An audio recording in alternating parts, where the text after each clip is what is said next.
மாணிக்க வாசக பெருமான் திருவாய் மலர்ந்தருளிய திருவாசகத்தில் 4வது அகவல் பா போற்றி திரு அகவல். சென்ற வாரம் என்ன பார்த்தோம்? அவர் ஒவ்வொன்றிலிருந்தும் தப்பி பிழைச்சு தெய்வம் என்று ஒரு சித்தம் உண்டாகி அப்படின்னாரு. தெய்வங்கிற நினைப்பு வந்த பிறகு பல சமயங்கள் வந்தன. மாயாவாதம், உலோகாயதம், இப்படி நிறைய சமயங்கள் அவர் ஆராய்ச்சி செய்தார்.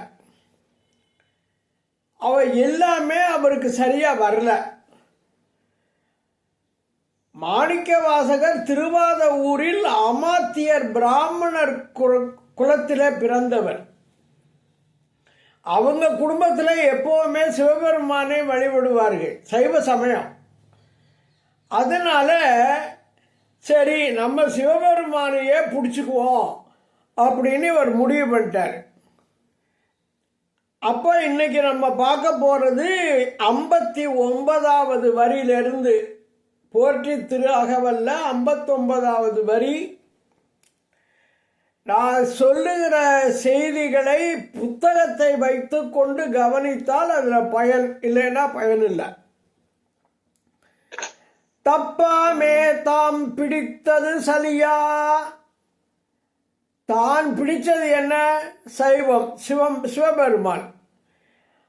அதிலிருந்து தப்பு செய்யாமல், தவறாமல், தாம் பிடித்தது சலியா, அது சலித்து போகாமல் அதையே தான் பற்றி கொண்டார். தான் பற்றிய சிவநெறியிலேயே சலிப்படையாமல் ஒழுகி அப்படின்னு பொருள்.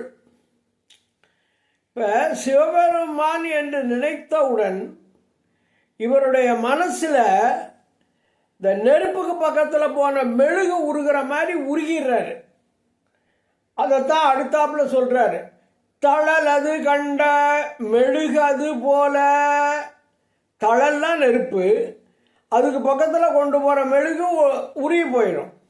அதுபோல தொழுது வணங்கி உளம் உருகி, என்னுடைய மனம் உருகி அழுது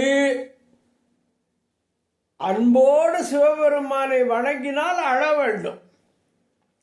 அழுது உடல் கம்பித்து, கம்பித்துன்னா நடுங்குதல். தொழுது உளம் உருகி அழுது உடல் கம்பித்து. அதுக்கப்புறம் என்னாச்சு? ஆடி அலறி பாடி, ஏதாவது பாட்டுக்களை பாடுறது. ஆடியும் அலறியும் பாடியும் பரவியும், பரவுதெல்லாம் போற்றி வணங்குதல். கொடிரும் பேதையும் கொண்டது விடாதெனும்படியே ஆகி. கொடிருன்னா என்ன தெரியுமா? கொரடு. இந்த வீட்டில எல்லாம் வச்சிருப்போம்ல கொரடு. சமயக்கட்டில் கூட ஒரு 10 கொரடுன்னு ஒன்று இருக்கும். அது ஒரு சட்டியை பிடிச்சிருச்சுன்னா அப்புறம் அது விடாது. அது மாதிரி ஒரு முட்டாள் மூர்க்கன் இருக்கான், ஏதாவது பிடிச்சிக்கிட்டான்னா அதான் சரின்னு ஒத்த காலில் நிற்பேன். கொடிரும் பேதையும், மூர்க்கன் முட்டாள். கொடிருன்னா கொரடு. கொடிரும் பேதையும் கொண்டது விடாது, பிடிச்சதை விடாது. அது மாதிரி ஆகி இடையரா அன்பின் பசுமரத்தாணி அரைந்தாற் போல. இடையராத அன்புன்னா, இப்படி ஒரு எண்ணெயை ஊத்துறோன்னு வச்சுக்கோங்க, அப்படியே நேர கோடு மாதிரி போய் விளக்கில் விழுகும். அது எண்ணெய் ஒழுக்கு போல தொடர்ந்து இடைவிட்டு போகாமல், இடையராத அன்பில் பசுமரத்தாணி அரைந்தாற் போல. மரம் பச்சையா இருக்கிற போது ஆணி அடிக்கிறது ஈஸி. ஆணி அடிச்சிட்டோன்னு வச்சுக்கோங்க, மரம் காஞ்ச பிறகு புடுங்கவே வராது. அந்த ஆணி நல்லா பிடிச்சிக்கும். அது மாதிரி பசுமரத்தாணி அரைந்தாற் போல. அதுக்கப்புறம் கசிவது பெருகி கடலென மருகி. பச்சை மரத்தில் ஆணி அடித்தா ஆணி அடிக்கிற இடத்துல தண்ணியாக கசியும். அது மாதிரி நம்ம கண்ணில் இருந்து கண்ணீர் கசியணும். கசிவது பெருகி அது கடல் போல மருகி, கடல் போல சுழன்று அப்படின்னு அர்த்தம். மருகின்னா சுழன்றுன்னு அர்த்தம். கசிவது பெருகி கடலென மருகி அகம் குழைந்து, மனம் அப்படியே குழைஞ்சு போயிடணும். இந்த வேக வச்ச உருளைக்கிழங்காட்டம் அகம் குழைந்து அனுகூலமாய் மெய் விதிர்த்து, அதுக்கு சாதகமா, அனுகூலம்னா சாதகம். மனம் குழைந்தால் உடம்பு விதிர்க்கும். மெய் விதிர்த்து, விதிர்த்தல்னாலும் நடுங்கின்னு அர்த்தம். அப்படி இருந்தோம்னு வச்சுக்கோங்க, பக்கத்தில் இருக்கவன்லாம் பார்ப்பேன், என்னடா இந்த ஆள் புரியாதனமா ஆடுறேன், அலறேன், கண்ணீர் விடுறேன், பைத்தியக்காரனோ அப்படின்னு சிரிப்பாங்களாம். சகம்னா இந்த உலகம். பேய் என்று தம்மை சிரிப்ப, நம்ம பார்த்து பேய் என்று சிரிக்க, நானது ஒளிந்து வெட்கத்தை விட்டு, நானது ஒளிந்து நாடவர் பழித்துறை பூணதுவாக, வெட்கத்தை விட்டு நாட்டில் உள்ளோர் சொல்லும் பழிச்சொற்கள் எல்லாம் நமக்கு போட்டுக்கிற நெக்லஸ் மாதிரி ஆபரணங்களை போல. பூண் அப்படின்னா ஆபரணம், அணிகலன் அர்த்தம். நானது ஒளிந்து நாடவர் பழித்துறை பூணதுவாக, பூண் போல கோணுதல் இன்றி ஏகநாயகனாகிய சிவபெருமானை வழிபடுதலில் இருந்து விலகாமல் அர்த்தம். கோணுதல்னா விலகுதல். சதுர் இழந்து, நம்ம தான் எல்லாத்துலேயும் கெட்டிக்காரங்கிற எண்ணம் போயிருமா. யாம் எல்லாவற்றிலும் வல்லேம் என்னும் திறமையை, கெட்டிக்காரத்தனத்தை இழந்துன்னு அர்த்தம். அதான் சதுர் இழந்து. அறிமால் கொண்டு, ஞானப்பித்து கொண்டுன்னு அர்த்தம். அறிமால் அறியும் மயக்கம் கொண்டு, ஞானப்பித்து கொண்டு, சாரும் தாம் அடைதற்குரிய, சாரும் கதி சிவகதி, சாரும் கதி அது பரமா அதிசயமாக, அது அந்த கதி சிவகதியானது பரம அதிசயமாக தோன்ற, கற்றா மனமென, ஒரு பசு கன்று போட்டுருச்சுன்னு வச்சுக்கோங்க, அந்த கன்றின் மேல அதுக்கு அளவு கடந்த அன்பு இருக்கும். அந்த கண்ணுக்குட்டியை நக்கி தொடக்கும், சுத்தமாக்கும். அந்த கண்ணுக்குட்டி மேல அளவற்ற அன்புடையதாக இருக்கும். அது மாதிரி கற்றா, கன்றை உடைய பசு, அதான் கற்று ஆ. மனம் என, அதனுடைய மனம் போல, கதறியும் பதறியும். அப்ப இவருக்கு, இவர் தாய் போலவும், இவர் பசுமாடு போலவும், சிவபெருமான் கன்றுக்குட்டி போலவும் நினைத்துக் கொள்கிறார். கற்றா மனமென கதறியும் பதறியும். இவருக்கு இந்த கற்றாங்கிறது ரொம்ப பிடிக்குமே மாணிக்கவாசகருக்கு. கண்ணுக்குட்டி உள்ள பசு மாதிரி நான் கடவுளை வணங்க வேண்டும் அப்படின்னு திரும்ப திரும்ப சொல்லுவார். உற்றாரை யான் வேண்டேன், ஊர் வேண்டேன், பேர் வேண்டேன், கற்றாரை யான் வேண்டேன், கற்பனவும் இனியமையும், குற்றாலத்து அமர்ந்துரையும் கூத்தா, உன் குறைகளற்கீழ் கற்றாவின் மனம் போல கசிந்துருக வேண்டுவனே. இதுவும் திருவாசகத்தில் இருக்கிற பாட்டு தான். கற்றா அப்படின்னு அங்கேயும் சொல்றார். அப்படி சிவபெருமானை நினைக்கிற போது வேற ஒரு தெய்வத்தை கனவில கூட நினைக்கலையாம் இவர். மற்றொரு தெய்வம் கனவிலும் நினையாது. அது ஒரே கடவுள்னு இருக்கணுங்க. சிவபெருமானை கும்பிட்டா ஒன்றும் நடக்கலை, சரி பெருமாளை கும்பிடுவோம், பெருமாளை கும்பிட்டா ஒன்றும் நடக்கலை, ஒரு அம்மனை கும்பிடுவோம்னு மாற்றி மாற்றி போயிடக்கூடாது. ஒரே கடவுள் அவர் நம்ம சிவபெருமான், அவரையே நம்பி இருப்போம் என்று இருக்கவன். அதை தான் சொல்றாரு, மற்றோர் தெய்வம் கனவிலும் நினையாது. நம்ம இது திருச்சதகத்தில் பார்த்தோம், 2வது பாட்டு. உள்ளேன் பிற தெய்வம் உன்னை அல்லாது எங்கள் உத்தமனே. உன்னை தவிர வேற எந்த தெய்வத்தையும் நான் நினைக்க மாட்டேன்னு அங்க சொன்னார். அதே தான் இங்க சொல்றாரு, மற்றொரு தெய்வம் கனவிலும் நினையாது. அப்படி கும்பிடுற போதுதான் இந்த சிவபெருமான் அந்தனர் வடிவில் திருப்பரந்துரைக்கு வந்து இவரை ஆட்கொண்டார். திருப்பரந்துரைங்கிறது நம்ம ஆவுடையார் கோயில். அப்ப அருவரத்து ஒருவன், பரம்பொருளான அந்த ஒப்பற்ற தலைவன் அவனியில் வந்து இந்த பூமிக்கு வந்து எனக்கு குருநாதனாக, குருபரனாகினா குருநாதனாகி அருளிய பெருமையை, அருள் செய்த பெருமை. இது திருப்பரந்துரையில் அவருக்கு நடந்த நிகழ்ச்சி, அவருடைய வரலாற்றில் முக்கியமான நிகழ்ச்சி அது. அதனை சிறுமை என்று இகழாதே. அது ரொம்ப சீக்கிரம் கிடைச்சதுனால சாதாரணமானதுன்னு நினைக்காத, எளிதிலே கிடைத்தமையால் அது எளிமையானது என்று எண்ணி இகழ்ந்து விடாமல் சிறுமை என்று இகழாதே.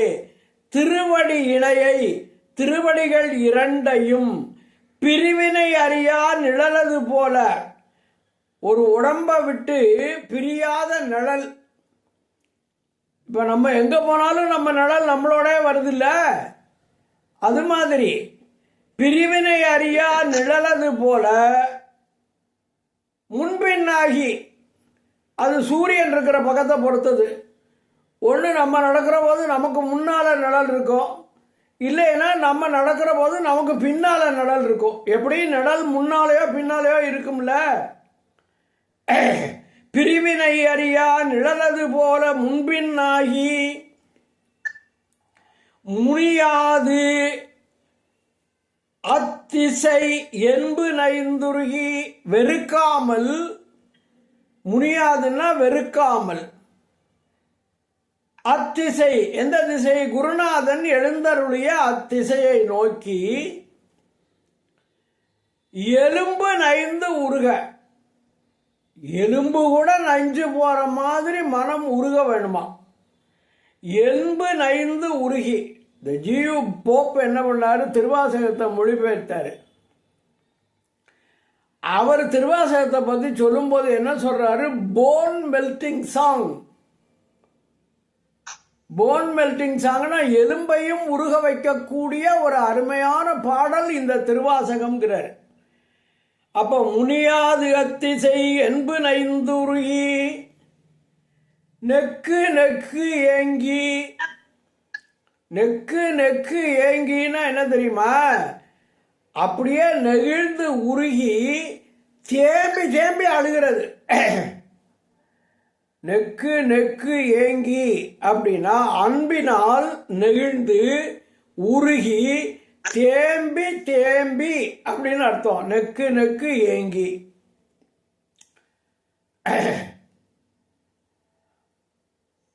பின்னால சொல்லுவாரு, நெக்கு நெக்குள் உருகி உருகி நின்றும் இருந்தும் கிடந்தும் எழுந்தும் நக்கும். நக்கும்னா சிரிக்கிறது.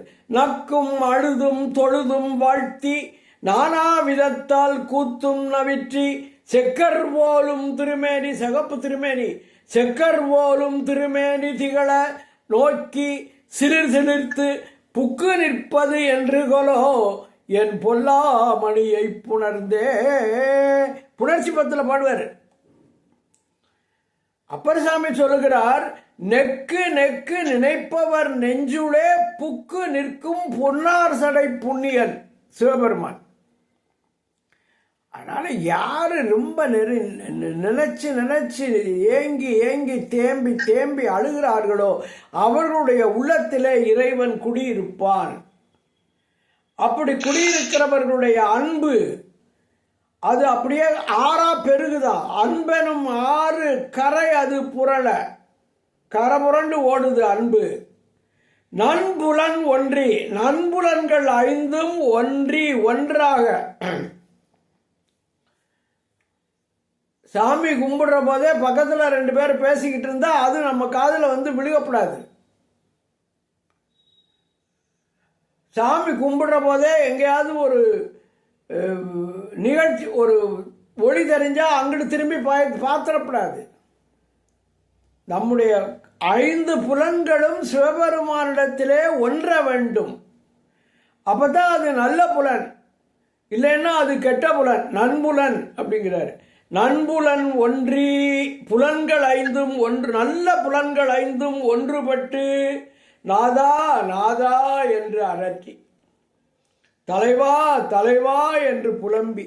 இந்த நாதன்கிற வார்த்தை நம்ம மாணிக்க வாசகருக்கு ரொம்ப பிடிக்கும். ஏன்னா மாணிக்க வாசகரை பொறுத்த வரைக்கும் சிவபெருமான் தலைவன், இவர் தலைவி. ஞான சம்பந்தர் எப்படி சிவபெருமானோட தொடர்பு கொண்டாருன்னு சொன்னா, சிவபெருமான் அப்பா, ஞான சம்பந்தர் குழந்தை. நம்ம இது அப்பர் சாமி என்ன பண்ணார், சிவபெருமான் தலைவன், தான் அவருக்கு அடிமை. சுந்தரமூர்த்தி நாயனார் என்ன சொன்னார், சிவபெருமான் எனக்கு ஃப்ரெண்டு, தோழன். தோள் மேல கையை போட்டு பக்கத்தில் நடந்து போவார் போல இருக்கு. அப்படி தோழன், தோழமை உணர்வோடு சிவபெருமானை அணுகியவர் சுந்தரமூர்த்தி நாயனார். இவர் அப்படி இல்லை, தான் காதலி, இறைவன் காதலன் என்று அவனை பார்த்து அப்பதான் அன்பு ரொம்ப மிகுதியாகிறது. நாதா நாதான்னாரா, நாதன்னு அது யார் சொல்லுவா? நீங்க பழைய சினிமா படத்துல எல்லாம் பார்த்துருப்பீங்க. தப்பி தவறி நீங்க எம்கே தியாகராஜ பாகவதர் படமெல்லாம் பார்த்துருந்தீங்கன்னா, அவர் ஏதாவது ஒரு பொண்ணு பேரை சொல்லி கூப்பிடுவாரு, லக்ஷ்மி, நாதா. அது நாதான்னு என்ன, கணவனே தலைவனேங்கிற அர்த்தம். அது இவருக்கு ரொம்ப பிடிச்சது. அதனால தானே நமச்சிவாய வாழ்க நாதன் தன் தாழ்வாழ்கன்னு படிச்சாரு. அவருக்கு அந்த நாதன்கிறது ரொம்ப பிடிக்கும் போல இருக்கு. ஐம்புலன்களுக்கும் இறைவன் இன்பம் தருகிறவன். அதனாலதான் ஐம்புலன் ஒன்றி அப்படின்னு சொன்னாரு. நம்ம அப்பர் சாமி ஒரு பாட்டு பாடுவாரு, மாசில் வீணையும் மாலை மருதம் மதியமும் வீசு தென்றலும் விங்கிளவேனிலும் மூசு வண்டரை பொய்கையும் போன்றதே ஈசன் எந்த இணையடி நிழலே. நம்ம பல தடவை படிச்சிருப்போம். இந்த மாசில் வீணை காதுக்கு இன்பம் தரக்கூடிய இசையை தரும். மாலை மதியம் சாயந்தரம் அந்த நிலாவை பார்த்தா கண்ணுக்கு இன்பம். வீசு தென்றல், தென்றல் அப்படியே நம்ம உடம்புல பட்டா உடம்புக்கு இன்பம். வீங்கு இள வேனில், அது அப்ப அந்த மலர்களுடைய மனத்தை கொண்டு வரக்கூடிய வேனில், அது மூக்குக்கு இன்பம். மூசு வண்டரை பொய்கை, பொய்கை நீர் குடிச்சா நாக்குக்கு இன்பம். அப்ப கண், வாய், காது, மூக்கு, உடம்பு எல்லாத்துக்கும் இன்பம் தருகிறவன் இறைவன்கிறது இந்த பாட்டில் வருது இல்லையா? அதனால ஐம்புலன் ஒன்றி, நன்புலன் ஒன்றி நாதநாத என்று அரற்றி, அதுக்கப்புறம் உரை தடுமாறி, பேசுற போது பேச்சு கொளருது. சிவபெருமான் முன்னால போய் நிக்கிற போது பேச்சு குளறி, ரோமம் சிலிர்ப்ப, உடம்புல இருக்கிற அந்த மயிர் முடியெல்லாம் குத்துக்காலிட்டு நிக்குதான், சிலிர்த்தல் அப்படின்னு அதுக்கு பேரு. அப்போ உரை தடுமாறி ரோமம் சிலிர்ப்ப, மயிர்கால்கள் குத்திட்டு நிற்க, கரமலர் மொட்டித்து, இந்த கரமலர்களை இப்படி சேர்த்தோம்னா எப்படி மொட்டு மாதிரி இருக்குல்ல, இப்படி பார்த்தா மொட்டு மாதிரி இருக்கு, அதனால மொட்டித்து. கைகளாகிய மலர்கள் கூப்பி மொட்டுப்போல் ஆக இருதயம் மலர. அப்ப இந்த இருதயத்துல பிரகாசம் உண்டாகும். இப்ப கடவுளை எங்க பார்க்கணும்? இருதயத்துல பார்க்கணும், ஒளி வடிவில் பார்க்கணும். அதுதான் கரமலர் மொட்டித்து இருதயம் மலர கண் களி கூற. அப்ப என்ன ஆயிரும்? இருதயம் மலர்ந்த உடனே கண்கள்ல களிப்பு, சந்தோஷம் வெளிப்படும். அப்படியே கொஞ்சமா ஒரே ஒரு துளி கண்ணீர் அரும்பும். நுண் துளி அரும்ப, நுண்ணிய கண்ணீர் துளி அரும்ப படிய சாயா அன்பினை அழியாத அன்பு. சாயான்னா அழியாத, குறையாதுன்னு அர்த்தம். சாயா அன்பினை நாள்தோறும் தழைப்பவர், நாள்தோறும் வளர்க்கிறவர்களின் தாயே ஆகி அன்னையே ஆகி வளர்க்கும் பெருமானே போற்றி, வளர்த்தனை போற்றி. சாயா அன்பினை நாள்தோறும் தழைப்பவர் தாயே ஆகி வளர்த்தனை போற்றி. அதுக்கப்புறம் மெய்தரு வேதியனாகிங்கிறார். உண்மையை உணர்த்தும் அந்தணனாகி.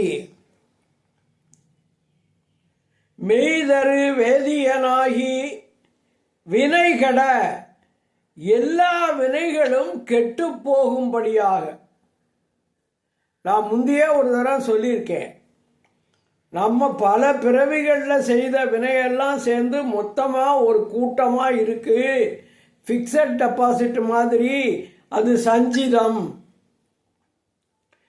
அதிலிருந்து கொஞ்சத்தை எடுத்து அனுபவி ராஜா அனுபவின்னு நமக்கு கொடுத்து அனுப்புகிறாரு சிவபெருமான். அது சேவிங்ஸ் அக்கௌண்ட்டில் கொஞ்சம் எஃப்டியில் இருக்கிறத தூக்கி சேவிங்ஸ் அக்கௌண்ட்டில் போட்டு செலவழிச்சிட்டு வான்னு சொன்ன மாதிரி அதுக்கு பேர் பிராரத்த வினைன்னு பேர். சஞ்சித வினையில் ஒரு பகுதி பிராரத்த வினை அனுபவிப்பதற்காக கொடுக்கப்பட்டது. இவன் இங்கே வந்து அதை செலவு பண்ணிட்டு வாடான்னு சொன்னால் அதை எடுத்து இன்னொரு தொழில் பண்ணி மேற்கொண்டு சம்பாரிச்சு விடுவேன். அது மாதிரி இந்த உலகத்துக்கு வந்து மேற்கொண்டு வினைகளை செய்து இன்னும் கொஞ்சம் ஈட்டி விடுவான். அதுக்கு பேர் ஆகாமிய வினைன்னு பேர். அப்ப சஞ்சிதம், பிராரத்தம், ஆகாமியம் என்று வினைகள் கூடிக்கொண்டே போகின்றன. நமக்கு இந்த வினைகள் இருக்கிற வரை பிறவி உண்டு. இந்த வினை எப்ப சார் போகும்? அந்த வினையை கடவுள் வந்து கெடுத்தாத்தான் போகும். கடவுள் குருநாதனாக வருகிற போது சஞ்சித வினை பொசுங்கி போகும். பிராரத்த வினை துன்பமில்லாமல் கழியும். எல்லாம் கடவுள் செயல் என்று சொல்லிவிட்டால் ஆகாமிய வினை ஏறவே ஏறாது, உண்டாகாது. என்னுடைய வேலை இல்லைங்க, எல்லாம் கடவுள் செய்கிறாரு, அவர் போட்ட சோறு, அவர் தர்ற வேலை அப்படின்னு கடவுள் மேலே போட்டுட்டா நமக்கு ஒன்றுமே இல்லையா? அதனால ஆகாமிய வினை இல்லையா? மெய்தரு வேதியனாகி வினைகட கைதர வல்ல கடவுள் போற்றி. நம்ம தண்ணிக்குள்ளே விழுந்துட்டோம்னா யாராவது கை கொடுத்து தூக்கி விடணும்ல. அப்படி கை கொடுத்து தூக்கி விடுறவன் கடவுள். கை தர வல்ல, கையை தந்து மேலே தூக்கி விடுகிற. மெய்தரு வேதியனாகி வினைகட கைதர வல்ல கடவுள் போற்றி. நம்ம உள்ளத்தை கடந்து நமக்குள்ளே இருக்கிற பெருமானே போற்றி அப்படிங்கிறாரு. இப்ப கைதர வல்ல கடவுள் போற்றி அப்படிங்கிற வரியிலிருந்து ஒரு வழியா அர்ச்சனை தொடங்கிருச்சு. நான் முதல் நாள் சொல்லும்போது சொன்னேன், போற்றி திரு அகவல் என்பது அர்ச்சனை. அர்ச்சனை பாட்டே ஆகும். நாம் சிவபெருமானை அர்ச்சிப்பதற்காக மாணிக்க வாசகர் நமக்கு எழுதி தந்த அர்ச்சனை. நம நம நமக நமகன்னு சொல்ல வேண்டாம், போற்றி போற்றின்னு இதையெல்லாம் சொன்னாலே போதும். வடமொழி தெரியாட்டாலும் தமிழ் மொழியில் போற்றி சொன்னால் அது அர்ச்சனை. இப்போ அர்ச்சனை தொடங்கிட்டாரு. கைதர வல்ல கடவுள் போற்றி. கை கொடுத்து எங்களை மேலாக்குகிற கடவுளே போற்றி. உடனே அவருக்கு மதுரை, அவர் ஊரா இல்லையா, சொந்த ஊரில், அது ஞாபகம் வந்துருச்சு. ஆடக மதுரை அரசே போற்றி. அது என்ன ஆடகம்? மதுரை சரி, அரசன்னா மன்னன் தலைவன், அது சரி. ஆடக மதுரைங்கிறாரு, அது என்ன அப்படின்னா, ஆடகம்ங்கிறது ஒரு வகை பொன், தங்கம். இந்த தங்கத்துல 3 வகை இருக்கா. ஆடகம், சாம்பூனதம், கிளிச்சிறை. இந்த ஆடகம்ங்கிறது, இந்த புறா பார்த்திருக்கீங்களா? புறாவினுடைய கழுத்துல பச்சை கலர்ல மின்னும்ல, அந்த மாதிரி இருக்குமா, பச்சை கலர்ல. அதான் ஆடக பொன். இன்னொன்று சாம்பூனதம்ங்கிறது நாவற்பழத்தில் மேலாக அந்த தோலில் தெரிகிற மின்மிருப்பு பார்த்துருக்கீங்கல்ல, அது மாதிரி இருக்கிற பொன், அது சாம்பூனதம். கிளிச்சிறை என்பது கிளியின் சிறகு போன்ற நிறமுள்ள பொன், தங்கம். எல்லாமே தங்கம் தான். அப்போ ஆடகம்ங்கிறது ஏன் அப்படின்னா, மதுரையில் மாளிகைகள் பெருசு பெருசாக இருக்கும்.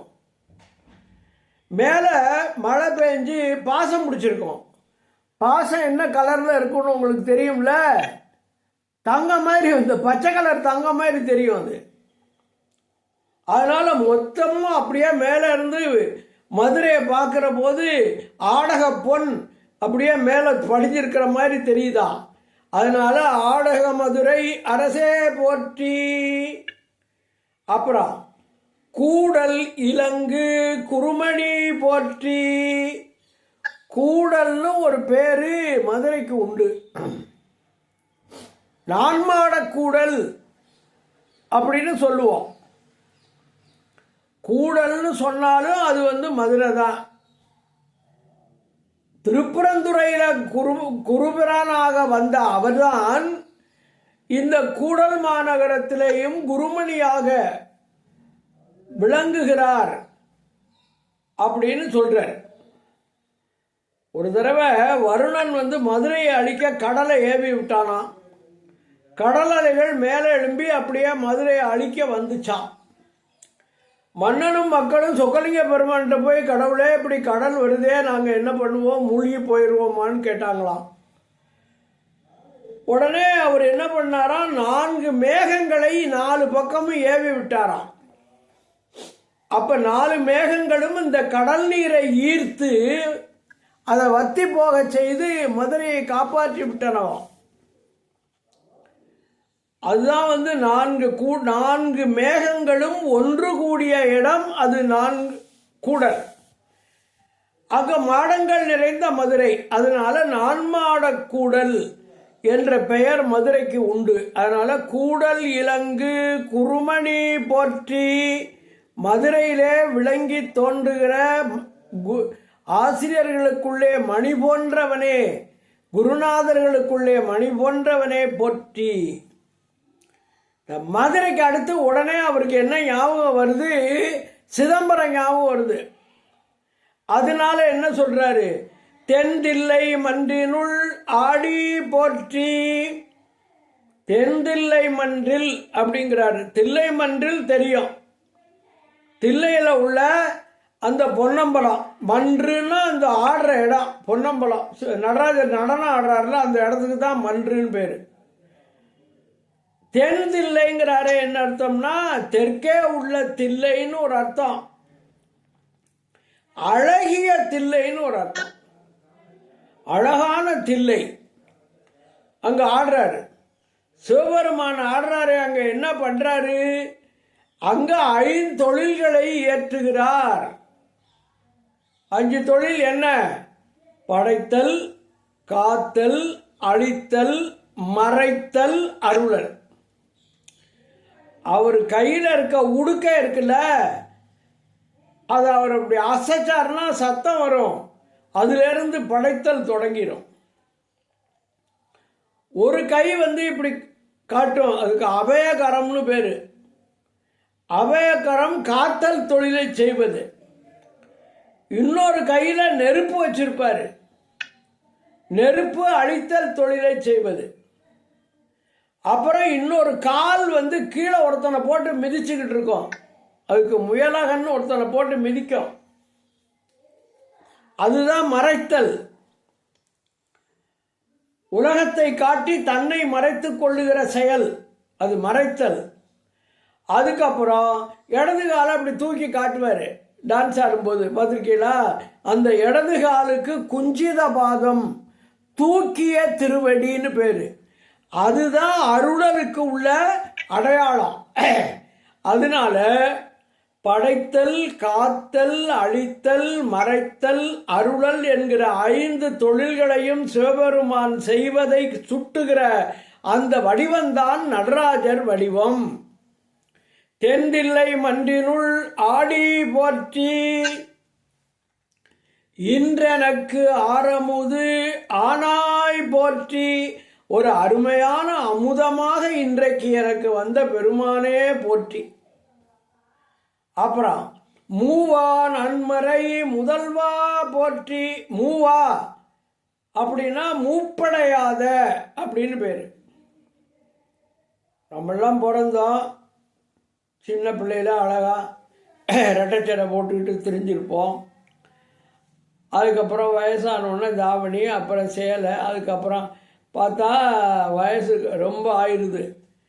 ரொம்ப ஆனால் நைட்டியை தவிர ஒன்றும் போட முடியல, அந்த மாதிரி ஆயிரும். அப்போ கொஞ்சம் கொஞ்சமாக உடம்பு மூப்படைகிறது. மூப்படையாதது இந்த வேதங்கள்ங்கிறார். மூவா நன்மறை முதல்வா போற்றி, 4 மறைகளுக்கும் முதல்வனே போற்றி. ரிக்வேதம், சாமவேதம், யஜுர்வேதம், அதர்வண வேதம்னு 4 வேதங்கள் சொல்கிறோம். சேவார் வெல்கொடி சிவனே போற்றி. சேன்னா என்ன தெரியுமா? சேன்னா ரிஷபம். அவர் எதில் உட்காந்துருக்காரு? காளமாட்டலான்னு உட்காந்துருக்காரு. அதனால சேவார் காளை வாகனத்தை உடைய, அப்புறம் வெல்கொடி வெல்லும் கொடி, காளை வாகனத்தையும் வெல்லும் கொடியையும் உடைய சிவபெருமானே போற்றி. அதான் சீவார் வெல்கொடி, சேவார் வெல்கொடி சிவனே போற்றி. அப்புறம் மின்னார் உருவ விகிர்தா போற்றி. இந்த மின்னல் வரும்ல, இடி இடிச்சு மின்னல், அந்த மின்னல் நம்ம கண்ணால் பார்க்க முடியுமா? கண்ணை பொத்துன்னு எல்லாம் பிள்ளைகளெல்லாம் சொல்லுவோம். மின்னலை பார்க்காதடி, நேர பார்க்காதடின்னு சத்தம் போடுவோம். அப்போ அந்த மின்னல் போல பொறுக்க முடியாத ஒளி உடையவன் சிவபெருமான். அதனால மின்னார் உருவ விகிர்தா போற்றிங்கிறார். விகிர்தன் அப்படின்னா வேறு வேறு வடிவங்களை எடுக்கிறவன் அப்படின்னு அர்த்தம். ஒருத்தருக்கு நடராஜர் வடிவம் எடுக்கிறாரு, ஒருத்தருக்கு இவர் அது என்ன பைரவர் வடிவம் எடுக்கிறாரு. நம்ம பெரிய புராணத்திலேயே சிறுத்தொண்ட நாயனாருக்கு பைராவி வேடம் போட்டுட்டு வந்தார். இளையான்குடி மாறநாராயண நாயனார் வீட்டுக்கு வரும்போது பசியும் பட்டினியுமா ஒரு ஆளாக வந்தார், சிவனடியாராக வந்தார். ஒவ்வொரு இடத்துக்கும் ஒவ்வொரு வடிவம், வெவ்வேறு வடிவங்களை எடுத்து வரக்கூடிய பெருமான் ஆதலினாலே விகிர்தன். விகிர்தன்னா வெவ்வேறு வடிவங்களோடு சென்று அருள் புரிகின்ற பெருமான் அப்படின்னு பொருள் வச்சுக்கணும். மின்னார் உருவ விகிர்தா போற்றி, கல்லார் உரித்த கனியே போற்றி. இங்க பாருங்க, மனசு கல் மாதிரி இருக்கான். அந்த கல்லில் போய் நார் உரிக்க முடியுமா? தேங்காயில நார் உரிக்கலாம். தென்னம்பட்டை எடுத்து விட்டு நார் ஒட்டிக்கிட்டு இருக்கோம், அந்த நாரெல்லாம் நம்ம உரிக்கிறோம். அது மாதிரி கல்லில் நார் உரிக்க முடியுமா? சிவபெருமான் கல்லிலேயும் நார் உரிப்பான். அவன் கனி போன்றவன். கருங்கல்லில் நாருரித்தார் போல அப்படின்னு ஒரு வழக்கு உண்டு. அது செயற்கரிய செயலை செய்கிறதுக்கு சொல்றது. அப்போ அவன் கல்லில் நார் உரிச்சுவாப்பான்னா என்ன அர்த்தம்? எதையும் செய்ய வல்லமை உடையவன் அர்த்தம். செயற்கரிய செயலை செய்கின்றவன். நீரில் ஊற வச்சா கூட கல்லில் நார் உரிக்க முடியாது. வாழைப்பழத்தை தோலை உரிக்கலாம், நல்லா சுவையாக இருக்கும். ஆனால் கல்லை உரித்து நார் உரித்து அதை சுவையாக பழம் மாதிரி மாற்றி விடுவாராம் சிவபெருமான். கல்லை மென்கனி ஆக்கும் விச்சை கொண்டு என்னை நின் கடற்கு அன்பனாக்கினாய்னு பின்னால் பாடுவார். நம்ம பார்த்துட்டோம் அந்த பாட்டு திருச்சதகத்தில். கல்லை மென்கனி ஆக்கும் விச்சை கொண்டு என்னை நின் கடற்கு அன்பனாக்கினாய். இன்னொரு இடத்துல கல்லை பிசைந்து கனியாக்கி தன்கருணை வெள்ளத்து அழுத்தி வினைகடிந்த வேதியனை. அது திருஅம்மானையில் வரும். அதனால கல்லார் உரித்த கனி சிவபெருமான். அவனே கனி போல இருக்கிறான், சுவையான கனி போல இருக்கிறான். அதனால கனியே போற்றி. காவாய் கனக குன்றே போற்றி. காத்தல் தொழில் வாய்க்கப் பெற்ற பொன்மயமான மேருமலையை ஒத்தவனே போற்றி. கனக குன்றுனா தங்க குன்று, கனகம்னா தங்கம். இந்த கைலாயத்துக்கு போகிறவங்க சொல்கிறாங்க, வடக்கு பக்கத்தில் இருந்து பார்த்தா சூரியனுடைய ஒளி கைலாயத்தில் படும்போது அப்படியே தகதகன்னு தங்க மலையாட்டம் மின்னுதான். நான் போல, ஆனால் போனவங்க சொல்கிறாங்க. காவாய் கனக குன்றே போற்றி. ஆ என்றனுக்கு அருளாய் போற்றி. ஆன வியப்பு. அட, எனக்கு அருள் செய்தவனே போற்றி. ஆ என்றனுக்கு அருளாய் போற்றி. அப்புறம் படைப்பாய் காப்பாய் துடைப்பாய் போற்றி. முத்தொழில்களையும் சொல்றார். எல்லாவற்றையும் படைப்பவனே, படைத்தவற்றை நன்றாக காப்பவனே, காத்தவற்றை இறுதியிலே அழிப்பவனே, உனக்கு வணக்கம். அது அர்த்தம். படைப்பாய் காப்பாய் துடைப்பாய் போற்றி. பிரம்மனை அதிஷ்டித்து நின்று படைத்தல் தொழிலை செய்கிறார். திருமாலை அதிஷ்டித்து நின்று காத்தல் தொழிலை செய்கிறார். ருத்ரனை அதிஷ்டித்து நின்று அழித்தல் தொழிலை செய்கிறார். ஆனால் எல்லாத்துக்கும் மூல காரணம் சிவபெருமான். இந்த 3 பேரையும் படைத்தவர் சிவபெருமான். தோற்றுவித்து அழித்து பின்னும் துடைத்தருள் தொழில்கள் 3ம் போற்றவே உடைய ஈசன் என்று சிவஞான சித்தியார் சொல்லும். நம்ம சிவபுராணத்தில் படிச்சிருக்கோமே, ஆக்குவாய் காப்பாய் அழிப்பாய் அருள் தருவாய் போக்குவாய் என்னை புகுவிப்பாய் நின்றொழும்பின். ஆக்குவாய்னா உண்டாக்குறது, காப்பாய் காத்தல், அழிப்பாய் அழித்தல், அருள் தருவாய். இந்த மறைத்தலை தான் போக்குவாயின்னு போட்டுவிட்டார் அவர். அப்புறம் இடரை கடையும் களையும் எந்தாய் போற்றி. இடர்னா துன்பம், துன்பங்களை நீக்குகிற என் தந்தையே போற்றி. ஒரு அப்பா குழந்தைக்கு துன்பம் வந்தால் தீர்ப்பாருங்கிறது உண்மைதான். ஆனால் அந்த குழந்தைக்கு துன்பம் வரப்போகிறது என்று தெரிந்து வருவதற்கு முன்னேயே தீர்க்கிறவர் சிவபெருமான். அவர் அப்படிப்பட்டவர். அதனால இடரை களையும் எந்தாய் போற்றி. அப்புறம் ஈச போற்றி. ஈசன்னா என்ன அர்த்தம்? ஈசன் அப்படின்னா எல்லா ஐஸ்வர்யங்களையும் உடையவன், பெரிய பணக்காரன் அர்த்தங்க. ஈச போற்றி. இறைவ போற்றி. இறைவன்னா என்ன அர்த்தம்? எல்லாவற்றையும் தாங்குபவன் இறைவன். ஈச போற்றி. இறைவ போற்றி. தேசப்பளிங்கின் திரளே போற்றி. தேசு அப்படின்னா என்ன? ஒளி. தேஜஸ் அப்படின்னு சொல்றோம்ல, அதான் தேசு. தேச பளிங்கு, தேச பளிங்கின் திரட்சி. பளிங்கு அப்படியே நீங்கள் பளிங்கு பார்த்துருக்கீங்க, அது அப்படியே ஒளியுடையதாக இருக்கும். தேச பளிங்கின் ஒளியுடைய பளிங்கின் திரள், கூட்டம் மொத்தம், அதான் மலை. அப்போ பளிங்கின் திரட்சி, பளிங்கு மலை, அதுக்கு ஒரு நிறமும் கிடையாது. பளிங்கு ஸ்படிகம்னு சொல்கிறோம்ல, அது.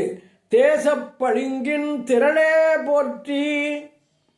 அப்புறம் அரைசே போற்றி. இந்த ரையன்னா சும்மா அந்த எதுகைக்காக போட்டிருக்கு, அரசன் தான் அது. அரசே போற்றி, அமுதே போற்றி, அரசனே போற்றி, அமுதமே போற்றி. விரைசேர் கரண விகிர்தா போற்றி. விரைசேர் அப்படின்னா மனம் பொருந்திய. விரைனா மனம். விரைசேர் சரண, சரணம்னா திருவடி. மனம் பொருந்திய திருவடிகளை உடைய விகிர்தனே போற்றி. இந்த விகிர்தாவுக்கு நான் முன்னாலே அர்த்தம் சொல்லிட்டேன். விகிர்தன்னா பல வடிவங்களை எடுக்கிறவன், அடியவர்களுக்காக பல வடிவங்களை எடுக்கிறவன் விகிர்தன். அதனால விரைசே அரசே போற்றி, அமுதே போற்றி, விரைசேர் சரண விகிர்தா போற்றி, வேதி போற்றி, விமலா போற்றி. வேதின்னா என்ன? வேதங்களை உடையவனே போற்றி, அது ஒரு அர்த்தம். வேதங்களை உரைத்தவனே போற்றி. வேதங்களை சொன்னதே சிவபெருமான், அதனால அப்படியும் சொல்லலாம், அது ஒரு அர்த்தம். வேதிப்பவனே போற்றின்னு வச்சுக்கலாம். வேதித்தல்னா என்ன தெரியுமா? இப்ப செம்பை வேதித்து தங்கமா மாத்தலாம். ரச குளிகை அதை பயன்படுத்தி ரசவாதம்னு கேள்விப்பட்டிருக்கோம். அப்படிப்பட்டவன் சிவபெருமானா. வேதி போல மனிதர்களிடம் உள்ள ஜீவ குணங்களை போக்கி சிவகுணமாக வேதிப்பவன் அப்படியும் பொருள் வச்சுக்கலாம். அதனால வேதி போற்றிங்கன்னா வேதங்களை உடையவனை போற்றி, வேதங்களை உரைத்தவனை போற்றி, ஜீவகுணங்களை போக்கி சிவகுணமாக வேதிப்பவனை போற்றி என்று 3 விதமாக அதற்கு பொருள் கொள்ளலாம். வேதி போற்றி. விமலா போற்றி, இது முன்னாலே சொல்லிட்டேன். விமலன், அமலன், நிமலன், நின்மலன், இப்படி பல வார்த்தைகளில் சிவபெருமான சொல்லுவோம். ஏன் சொல்கிறோம்னா, நமக்கு இருக்க மாதிரி ஆணவம், கண்மம், மாயை என்ற 3 மலங்களும் அவருக்கு இல்லை. அமலன், நின்மலன், இயல்பாகவே மலங்களிலிருந்து நீங்கியவன் அவன் சிவபெருமான். அதனால விமலா போற்றி, வேதி போற்றி, விமலா போற்றி, ஆதி போற்றி, அறிவே போற்றி. இறைவனுக்கு பேர் என்ன தெரியுமா? உண்மையான பேர் ஆதிதான். அது எப்படி சார் சொல்றீங்க? திருவள்ளுவர் என்ன சொல்றாருன்னு பாருங்க. அகர முதல எழுத்தெல்லாம் ஆதி பகவன் முதற்றே உலகு. பகவனுக்கு ஆதிங்கிற பேர் ரொம்ப முக்கியம். அதனால ஆதி போற்றி. அறிவே போற்றிங்கிறாரு. சைவ சித்தாந்தத்தில் சிவபெருமான ஒரு பேரறிவு பொருள், முழுக்க முழுக்க அறிவுடைய ஒரு பொருள், எல்லாம் தெரிந்த பொருள் அப்படின்னு சொல்லுகிறாரு. நம்ம உயிரெல்லாம் சிற்றறிவு பொருள். அப்ப சிற்றறிவு பொருள் என்றால் அறிவித்தால் அறியும். அறிவு பொருள் தானே அறியும். சிற்றறிவு பொருள் சொல்லிக் கொடுத்தா தெரியும். அறிவித்தால் அறியும். அதனால ஆதி போற்றி, அறிவே போற்றினாரு. பேரறிவு பொருளான பெருமானே போற்றி அப்படின்னு அர்த்தம். அப்புறம் கதியே போற்றி. நமக்கு வேற கதி யாரு? சிவகதி தான், சிவபெருமான் தான் போற்றி. எங்களுக்கு அடையத்தக்க இடமாக இருக்கின்ற கதியே போற்றி. கதி கனியே போற்றி. கனி போல சுவையானவனே போற்றின்னு அர்த்தம். கனி நல்லா இருக்குல்ல சாப்பிட்றதுக்கு, மல்கோவா மாம்பழம் அது மாதிரி இருப்பான் சிவபெருமான். கனியே போற்றி. இந்த கதிங்கிறதுக்கு வீடு பேரு அப்படியே வச்சுக்கலாம், கதியே போற்றி. அதுக்கப்புறம் கதி நதிசேர் செஞ்சடை நம்பா போற்றி. சிவபெருமானுக்கு செவப்பான ஜடாமுடி இருக்கு. அந்த ஜடாமுடியில் ஒரு நதி இருக்கு. என்ன நதி இருக்கு? கங்கை நதி இருக்கு. அதனால கங்கை நதியை பொருந்திய சிவந்த, அதான் செஞ்சடை, சிவந்த சடையை உடையவனே போற்றி. அதான் சொல்றாரு, நதிசேர் செஞ்சடை நம்பா போற்றி, எங்கள் தலைவனே போற்றி. உடையாய் போற்றி. உடையாய்னா எல்லா பொருட்களையும் உடையவனே போற்றி. உலகத்தில் இந்த இந்த இந்த பிரபஞ்சத்தில் இருக்கிற எல்லா பொருளும் சிவபெருமானுக்கு உரிமையானவை. அதனால உடையாய் போற்றி. உணர்வே போற்றி. ஆன்மாக்களின் உணர்வுக்கு உள் உணர்வாக இருப்பவனே போற்றி. கடையேன் அடிமை கண்டாய் போற்றி. ரொம்ப கடைப்பட்டவனாகிய நான். கடையன்னா என்ன அர்த்தம்? ஞாயிற்கடையாய் கிடந்த அடியேற்கு தாயிற் தயாவான தத்துவனேன்னு சொன்னார்ல சிவபுராணத்தில். அதனால ரொம்ப கடைப்பட்டவன். கடையேன் அடிமை கண்டாய் போற்றி. கண்டாய்னா என்ன தெரியுமா? பார்க்கறதுன்னா சும்மா கண்ணால் பார்க்கறது இல்லை, பார்க்கறதுன்னா ஸ்பரிச தீட்சை.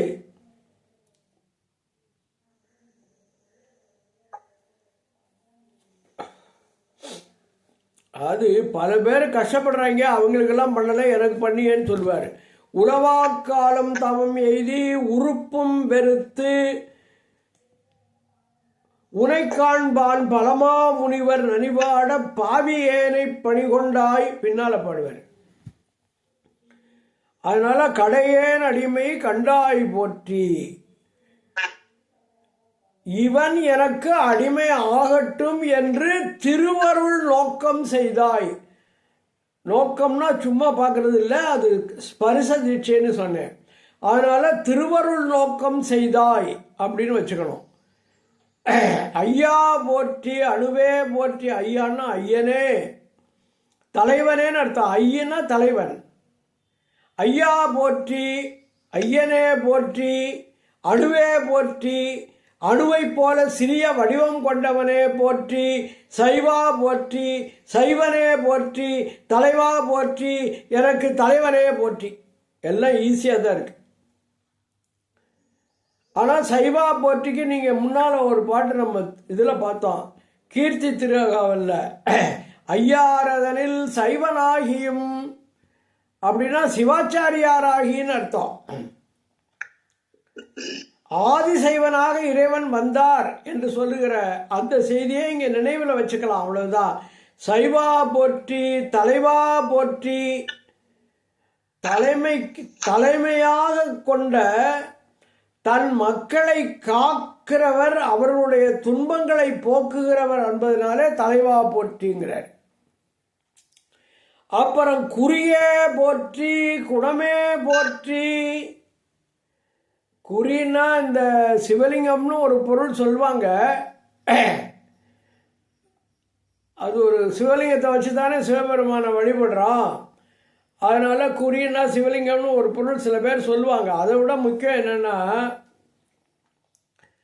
இப்போ ஒரு அம்பை எடுத்து வில்லில் வச்சு நாணை ஏற்றிட்டோம். நாணை ஏற்றிட்டா அதுக்கு என்ன குறி? அதுக்கு இலக்கு எது? புலியா சிங்கம்மான்னு பார்க்குறோம்ல, குறின்னா இலக்கு. அது மாதிரி நமக்கு யார் இலக்கு? நமக்கு இலக்கு இறைவன். அதனால குறியே போற்றினா எங்களுக்கு நாணேற்றிய அம்புக்கு குறி போல எங்களுக்கு இலக்காக இருக்கிற இறைவனே போற்றி அப்படின்னு சொல்றாரு. அப்புறம் குணமே போற்றி, குணங்களின் வடிவம் சிவபெருமான். திருவள்ளுவர் ஒரு பாட்டு சொன்னாரு, கோளில் பொறியில் குணமிடவே என் குணத்தான் தாளை வணங்கா தலை. கோள்லாம் நமக்கு இருக்கிற இந்த ஐம்புலன்கள் இருக்குல்ல, ஐம்பொறிகள், அது இருந்தும் பயனில்லை. எப்போ 8 குணங்களை உடைய சிவபெருமானுடைய திருவடியை வணங்காத தலையை உடையவர்களுக்கு இந்த 5 பொறிகளாலும் பலனில்லை அப்படின்னு அவர் சொல்றாரு. அந்த 8 குணம் என்னையா அப்படின்னா, சிவாகமங்களில் இருந்து பரிமேலழகர் அதை சொல்றார். தன் வயத்தனாதல், 8 குணம் நான் சொல்றேன். இப்ப தன் வயத்தனாதல், தானே எல்லாத்தையும் செய்யக்கூடிய ஆற்றல் உள்ளவன். தூய உடம்பினன் ஆதல், நம்ம உடம்பெல்லாம் அழுக்கு நிறைந்தது, அவன் தூய உடம்பு உடையவன். தூய உடம்பினன் ஆதல், இயற்கை உணர்வினன் ஆதல், எல்லாவற்றையும் இயற்கையாகவே தானே உணர்ந்து கொள்ளக்கூடியவன். முற்றும் உணர்ந்தவன், முற்றறிவு உடையவன். அவனுடைய அறிவுக்கு எல்லை இல்லை. இயல்பாகவே பாசங்களில் நீங்கியவன், அதான் விமலன் அமலன் சொல்றோம். பேரருள் உடையவன், அருள் இருக்கிறதுனால தான் நம்மளை எல்லாம் படைச்சு இப்படி காப்பாற்றி எல்லாம் பண்றான். அதனால பேரருள் உடையவன். முடிவில்லாத ஆற்றல் உடையவன். யமன்கிட்ட இருந்து நம்மளை காப்பாத்திடுவான்ல. மார்க்கண்டேய சாமிய திருக்கடையூர்ல காப்பாத்தலையா? காலால் உதைச்சு, காலனை காலால் உதைத்து காப்பாற்றியான். அப்ப அந்த வல்லமை யாருக்கு இருக்கு? அது சிவபெருமானுக்கு இருக்கு. அதனால முடிவில்லாத ஆற்றல். அதுக்கப்புறம் கடைசியில சிவபெருமானை வணங்குறவர்களுக்கு முழுக்க முழுக்க இன்பம், இன்பத்தை தவிர ஒன்றுமில்லை, இன்பமே எந்நாளும் துன்பமில்லை. அதனால வரம்பில்லாத இன்பம் அவனுடைய 8வது குணம். இப்படி 8 குணங்கள் அவனுக்கு இருக்கிறதுனால குணமே போற்றின்னு அந்த குணங்களை போற்றுகிறார். அப்புறம் நெறியே போற்றி அப்படிங்கிறாரு. நெறின்னா என்ன? சிவபெருமானை அடைகிற வழி. 4 வழி நம்ம சொல்லுவோம்: சரியை, கிரியை, யோகம், ஞானம். இது 4 நெறி.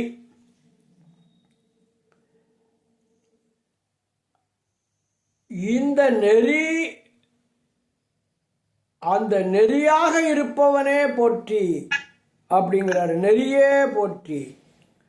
அப்புறம் நினைவே போற்றி, என்னுடைய நினைவிலே எப்போதும் இருப்பவனே போற்றி.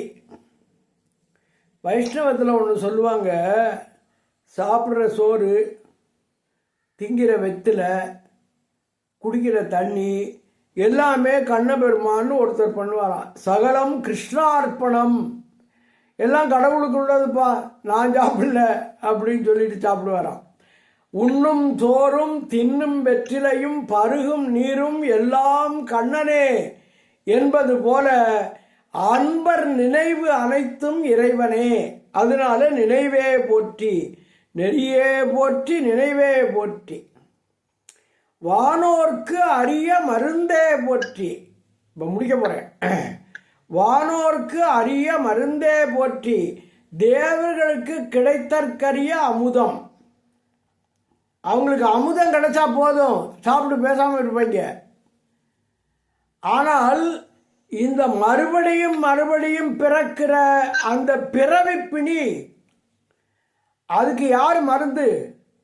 சிவபெருமான் தான் மருந்து.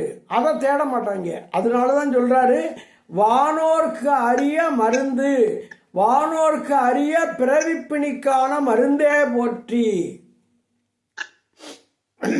நான் இன்னைக்கு நிறைவு செய்ய போற போது சொல்றது ஒரு முக்கியமான ஒரு வரி.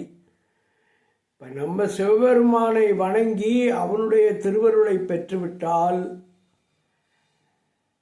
நம்முடைய 21 தலைமுறைக்கும் அந்த அருள் கிடைக்குமா?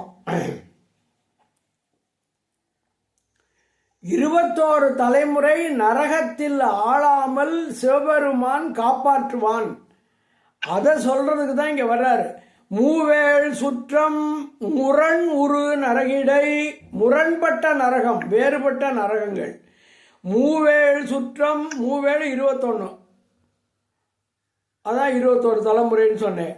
மூவேள் சுற்றம் முரண் உரு நரகிடை, ஆளாமே அருள் அரசே போற்றி, நரகத்தில் வீழ்ந்து இடர்படாமல் காத்தருளும் அரசனே மன்னனே போற்றி என்று இந்த நம்முடைய வணக்கம், நம்முடைய வழிபாடு, நம்முடைய குலத்தையே காக்கும் என்கிற இந்த செய்தியை மாணிக்க வாசகர் இந்த இடத்திலே பதிவு செய்திருக்கிறார். அதனால இதோட இன்றைக்கு நாம் நிறைவு செய்து கொள்வோம். அடுத்த வாரம் போற்றி திருஅகவல் தொடரும். நன்றி, வணக்கம்.